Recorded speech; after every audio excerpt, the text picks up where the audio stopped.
Senja mulai merayap di langit ketika Hana berdiri di depan sebuah rumah tua yang penuh kenangan.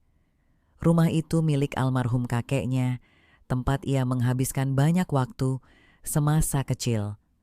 Sekarang, setelah bertahun-tahun meninggalkannya, ia kembali untuk menyelesaikan sesuatu yang tertunda.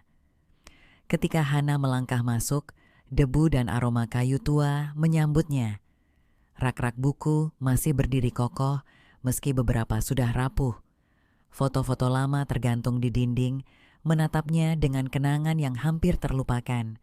Di sudut ruangan, ia melihat sebuah meja kecil dengan laci yang setengah terbuka. Rasa penasaran menguasainya. Dengan tangan bergetar, ia menarik laci itu. Di dalamnya ada sebuah kotak kayu kecil, berisi surat-surat lama dan sebuah kunci kuno. Salah satu surat bertuliskan namanya. Dengan hati-hati, ia membukanya dan mulai membaca. Untuk Hana, jika suatu hari kau membaca ini, artinya aku sudah pergi. Ada sesuatu yang harus kau ketahui. Mata Hana membesar. Surat itu ditulis oleh kakeknya, menceritakan rahasia keluarga yang tak pernah ia duga.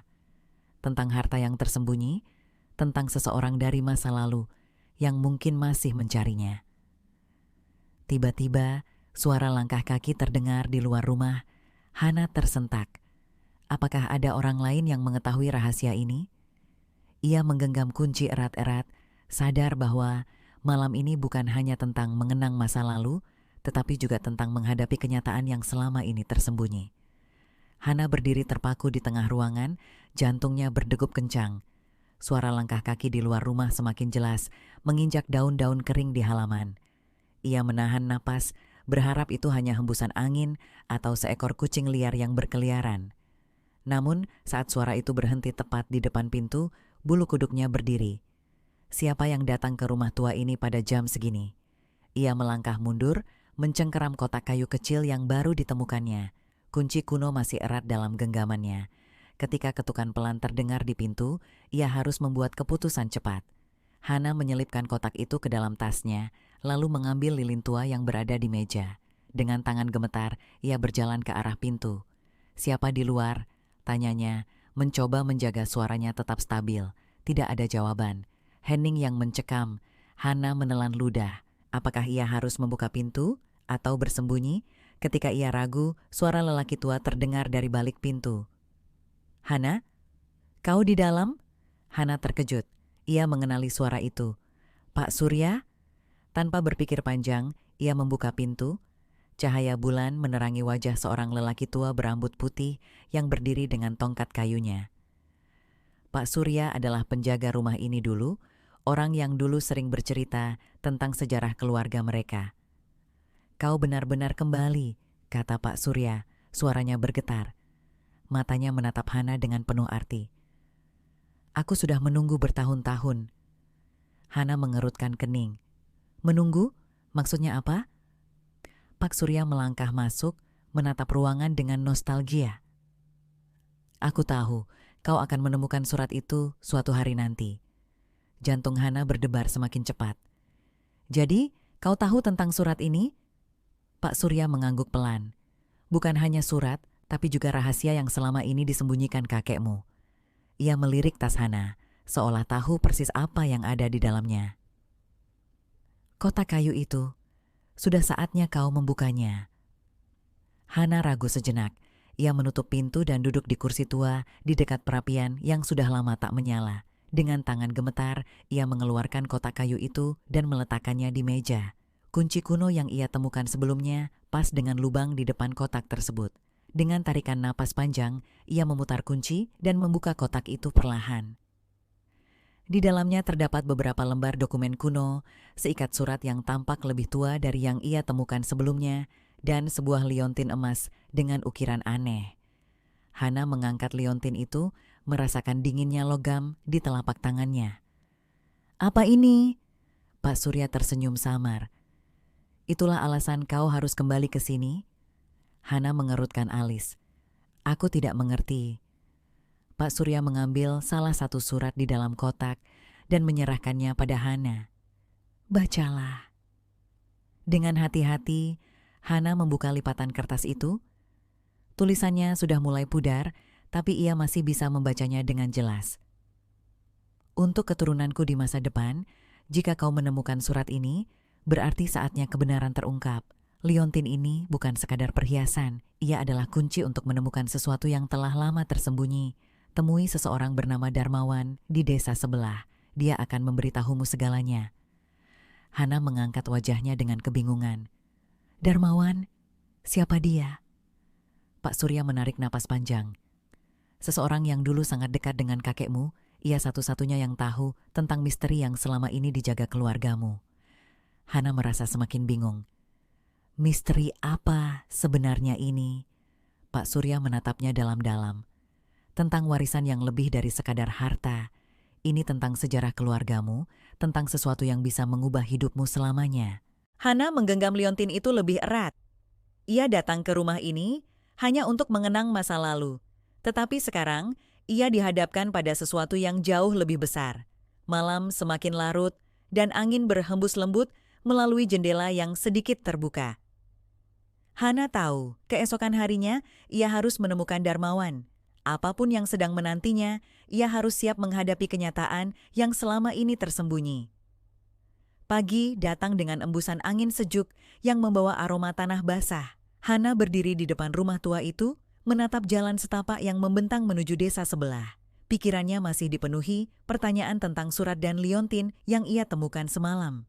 Pak Surya, yang sejak tadi dia memperhatikannya, akhirnya angkat bicara. Kau siap menemui Darmawan? Hana mengangguk. Aku harus tahu kebenaran. Tanpa banyak bicara, Pak Surya mengantar Hana menaiki mobil tua miliknya. Mesin mobil menderu pelan saat mereka menyusuri jalan berbatu menuju desa sebelah. Perjalanan terasa panjang, meskipun sebenarnya hanya butuh setengah jam. Hana tidak bisa mengusir kegelisahannya. Siapa Darmawan? Mengapa kakeknya menitipkan pesan khusus untuk menemui orang ini? Sesampainya di desa, mereka berhenti di depan sebuah rumah sederhana, berdinding kayu. Pak Surya turun lebih dulu dan mengetuk pintu. Tak lama, seorang lelaki tua dengan rambut memutih keluar. Wajahnya penuh kerutan, tetapi sorot matanya tajam dan penuh ketegasan. Darmawan, sapa Pak Surya dengan suara rendah. Lelaki itu mengangguk, lalu mengalihkan pandangannya ke Hana. Sejenak ia terdiam, meneliti wajahnya, lalu tersenyum tipis. Jadi, kau cucu dari Pranoto? Hana terkejut. Anda mengenal kakek saya? Darmawan mengangguk. Bukan sekadar mengenal. Aku adalah sahabatnya, sekaligus orang yang menyimpan rahasia yang selama ini dia lindungi. Hana merasakan dadanya semakin sesak oleh rasa ingin tahu. Ia mengeluarkan liontin dari saku jaketnya. Kakek saya meninggalkan ini dan meminta saya menemui Anda. Darmawan menatap liontin itu dengan ekspresi sulit diartikan. Dengan tangan gemetar, ia mengambil liontin itu lalu membuka bagian belakangnya. Di dalamnya terdapat gulungan kecil kertas yang tampak sudah sangat tua. Dengan hati-hati, Darmawan membukanya dan membaca isinya. Hana menunggu dengan napas tertahan. Setelah beberapa saat, Darmawan menatap Hana. Ada sesuatu yang harus kau ketahui. Mereka duduk di teras rumah dan Darmawan mulai bercerita. Bertahun-tahun yang lalu, Pranoto, kakek Hana, bukan hanya seorang saudagar kaya di desa ini, ia juga bagian dari kelompok kecil yang menjaga sebuah dokumen penting. Dokumen yang bisa mengubah kepemilikan tanah di wilayah ini. Tanah ini dulunya milik leluhurmu, kata Darmawan, suaranya berat. Namun, karena permainan politik dan tipu daya, hak kepemilikannya beralih ke pihak lain. Pranoto berusaha memperjuangkannya, tetapi akhirnya memilih menyembunyikan bukti kepemilikan itu demi keselamatan keluarga. Hana menatapnya tak percaya. Jadi keluarga kami seharusnya masih memiliki tanah ini? Darmawan mengangguk. Dan bukti terakhir yang tersisa ada di dalam liontin itu. Hana melihat kertas tua di tangan Darmawan. Apa itu? Ini adalah surat wasiat dari leluhurmu yang menyatakan bahwa tanah ini masih sah menjadi milik keluarga Pranoto. Jika kau mau, kau bisa menggunakannya untuk mengklaim kembali apa yang seharusnya menjadi hak keluargamu. Hana terdiam. Terlalu banyak hal yang terjadi dalam waktu singkat. Ia hanya berniat mencari kenangan masa lalu, tetapi sekarang dihadapkan pada warisan besar yang bisa mengubah hidupnya. Pak Surya akhirnya angkat bicara. Kau punya pilihan, Hana. bisa melupakan ini dan membiarkan segalanya seperti sekarang, atau berjuang untuk mengembalikan hak keluargamu? Hana menggenggam tangannya erat. Ia tidak pernah menginginkan harta atau kekuasaan. Namun, jika ini adalah bagian dari sejarah keluarganya, apakah ia bisa mengabaikannya begitu saja? Malam harinya, Hana duduk di kamar rumah tua milik kakeknya. Ia menatap langit-langit, memikirkan semuanya. Sejak kecil, ia tidak terlalu dekat dengan keluarganya, apalagi dengan kakeknya. Tapi sekarang, ia merasa seperti menemukan kembali bagian dari dirinya yang hilang. Ia melihat liontin di tangannya dan menarik napas dalam. Besok, ia akan kembali ke kota dan mencari tahu lebih lanjut tentang dokumen ini. Namun, satu hal yang pasti, ia tidak akan membiarkan sejarah keluarganya menghilang begitu saja. Esok paginya, saat matahari mulai naik, Hana meninggalkan rumah tua itu dengan langkah mantap. Masa lalu mungkin penuh bayang-bayang, tetapi ia siap menghadapi masa depan dengan keberanian.